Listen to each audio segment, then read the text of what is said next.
আর এই মুহূর্তে মেদিনীপুর ডিআই অফিসের ছবি আপনাদের সামনে রাখবো, যেখানে চাকরি হারানা তারা ডিআই অফিসে তালা লাগিয়ে দিয়েছেন। যেরকম পূর্ব ঘোষিত কর্মসূচির কথা বলা হয়েছিল এবং বেলা 12টা থেকে এই কর্মসূচি শুরু হওয়ার কথা ছিল, তার আগেই দেখা যাচ্ছে যে মেদিনীপুরে ডিআই অফিসে তালা লাগালেন চাকরি হারা শিক্ষকদের একাংশ এবং অফিসে ঢুকতে না পেরে বাইরেই আটকে রইলেন DI. Damro's clearance sale is here with up to 50% off on selected products. Don't miss out. Visit your nearest Damro showroom now. Damro, internationally trusted furniture.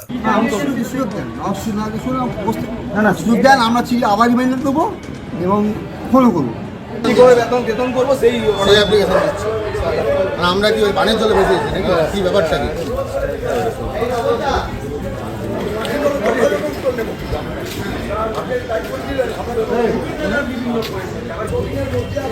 মেদিনীপুরের ডিআই অফিস, সেখানে তালা লাগালেন চাকরি হারা শিক্ষকদের একাংশ।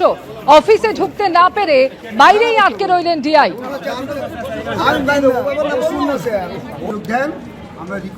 সৌমেন চক্রবর্তী রয়েছেন এই মুহূর্তে আমাদের সঙ্গে টেলিফোন লাইনে। সৌমেন, ডিআই অফিসে তালা লাগিয়ে দিয়েছেন চাকরি হারা শিক্ষকদের একাংশ এবং ডিআই তিনি বাইরেই আটকে ছিলেন। এখনো কি একই অবস্থা সৌমেন? একেবারে দশটার আগেই কিন্তু আজকে পশ্চিম মেদিনীপুর জেলার যে সমস্ত বঞ্চিত শিক্ষকরা রয়েছেন, যে চাকরি হারা শিক্ষকরা রয়েছেন, তারা এসে ডিআই অফিসের বাইরে তালা লাগিয়ে দেন গতকালের মতো। এবং ডিআই স্বপন সামন্ত তারপর কিছুক্ষণ পর তাকে ডেকে এনে বাইরে বসান। তারপর চাকরি হারা শিক্ষকরা বক্তব্য গতকাল যেই দাবি তারা করেছিল যে ট্রেন্ড এবং অঙ্কের অর্থাৎ যোগ্য এবং অযোগ্যদের এবং স্কুলে কোনো ভলেন্টিয়ার শিক্ষক নিয়োগ করা যাবে না, এরকম একাধিক দাবি যে করেছিল সেই দাবির প্রত্যুত্তর তারা রীতির আকারে পেয়েছিলেন। সেই রীতির আকারে যদি তাদের দিয়ে দেওয়া হয় তাহলে তারা তালা খুলে দেবেন। ডিআই তখন তাদের জানান যে আমি ঊর্ধ্বতন কর্তৃপক্ষের সাথে আমাকে কথা বলতে হবে, আমাকে অফিসে ঢুকে দেবো। সেই মতো কিন্তু ডিআই এবং একজন স্টাফকে অফিসের ভেতরে ঢুকতে দেওয়া হয়েছে এবং বাকি সমস্ত স্টাফের বাইরে এই মুহূর্তে তালা লাগিয়ে বিক্ষোভ দেখাচ্ছেন চাকরি হারা শিক্ষকেরা। একেবারে মেদিনীপুর ডিআই অফিসের ছবি আপনাদের দেখালাম, যেখানে অফিসে ঢুকতে দেওয়া হয়নি ডিআইকে এবং ফলে বাইরেই আটকে থাকেন তিনি। ধন্যবাদ সৌমেন। আমরা ছিল আবার রিমাইন্ডার দেবো এবং ফলো করবো বেতন করবো সেই অ্যাপ্লিকেশন দিচ্ছি। আমরা কি ওই পানির জলে বসেছি নাকি কি ব্যাপারটা কি? এবার আন্দোলনের পথে হাঁটতে চলেছে চাকরি হারারা। আজ বেলা 12টায় রাজ্যের সমস্ত ডিআই অফিসের তালা ঝুলিয়ে বিক্ষোভ দেখানোর সিদ্ধান্ত নিয়েছে শিক্ষক শিক্ষিকা অধিকার মঞ্চ। যদিও এখনো মুখ্যমন্ত্রীর কথায় ভরসা রাখার পরামর্শ দিয়েছেন শিক্ষামন্ত্রী। মুখ্যমন্ত্রীর আশ্বাসেও চিড়ে ভেজেনি। আন্দোলনের পথেই হাঁটতে চলেছেন চাকরি হারাদের একাংশ। বুধবারই পথে নামছেন তারা। দুর্নীতির জেরে 2016 সালের এসএসসির পুরো প্যানেল বাতিল হওয়ায় চাকরি হারিয়েছেন প্রায় 26,000। সোমবার নেতাজি ইন্ডোরের বৈঠকে চাকরি হারাদের একাধিক আশ্বাস দেন মুখ্যমন্ত্রী।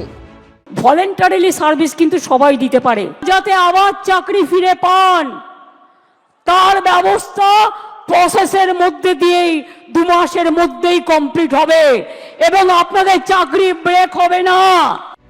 কিন্তু তাতে যে চিড়ে ভেজেনি তা বুঝিয়ে আন্দোলনের পথে হাঁটতে চলেছেন চাকরি হারারা। বুধবার বেলা 12টায় রাজ্যের সমস্ত ডিআই অফিসে তালা ঝুলিয়ে বিক্ষোভ দেখানোর সিদ্ধান্ত নিল শিক্ষক শিক্ষিকা অধিকার মঞ্চ। আজকে আমরা ফাইনালি এটা ঠিক করেছি যে প্রত্যেকটা ডিআই অফিসে, একদম গোটা পশ্চিমবাংলার যত ডিআই অফিস আছে, আমরা প্রত্যেকটা ডিআই অফিসে একদিনে তালা লাগাবো। আর বিজ্ঞপ্তিও দিতে হবে কারা যোগ্য, এই বিজ্ঞপ্তিটা দিতেই হবে যে কোনো মূল্যে, এবং ওই ফটোকপি অফ ওএমআর শিট এটা বের করতে হবে। উনি যেটা মুখে বললেন তার সঙ্গে বাস্তবের কোনো মিল কিন্তু পাচ্ছি না। উনি মুখে বললেন বেতন বন্ধ হবে না, আজকের এই খবর পেলাম যোগ্যদের বেতন বন্ধ হতে চলেছে।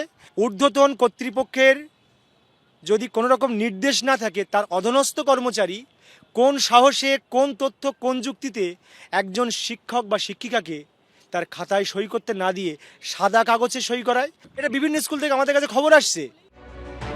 বাড়িতে পুলিশ পাঠিয়ে চাপ দেবার অভিযোগ অব্দি তুলেছেন আন্দোলনকারীদের একাংশ। এখন আমরা আন্দোলনের নেতৃত্ব দিচ্ছি বলে আজকে এই মুহূর্তে বাড়ি থেকে ফোন আসলো যে আইবি থেকে নাকি লোক এসেছে 2-3 জন মিলে। তারা আমার খোঁজ নিতে গেছে, আমাকে ফোন করলো বাড়ি থেকে, বলছে স্কুলের নাম অ্যাড্রেস জানতে চাইছে। আমি বললাম ফোনটা দিন, কথা বলবো। আমি জিজ্ঞাসা করলাম আপনারা কে? বললো গভর্নমেন্ট আমাদের পাঠিয়েছে, আমরা আইবি। মানে আমাদেরকে একটা ভয় দেখানোর চেষ্টা করছে, এটা আমার মনে হয়। অথবা হতে পারে ডিটেলস নিচ্ছে কোনো মানে হতে পারে কোনো প্রোটোকল। শিক্ষামন্ত্রী অবশ্য চাকরিহারাদের উদ্দেশ্যে মুখ্যমন্ত্রীর কথায় ভরসা রাখার পরামর্শ দিয়েছেন। মুখ্যমন্ত্রী যেটা বলেছেন সেটাই ওদের চূড়ান্ত হিসেবে ধরা উচিত। তাদের আমি আবার গভীরভাবে মনে করি যে মানবিক সহমর্মিতা মুখ্যমন্ত্রী মমতা বন্দ্যোপাধ্যায় দেখিয়েছেন, সেটাই ওনাদের রেসপন্ড করা উচিত। এই চাকরি প্রার্থীদের ভবিষ্যৎ কি, সেই প্রশ্নের উত্তর এখনো অধরাই। কৃষ্ণেন্দু অধিকারীর রিপোর্ট, এবিপি আনন্দ, কলকাতা।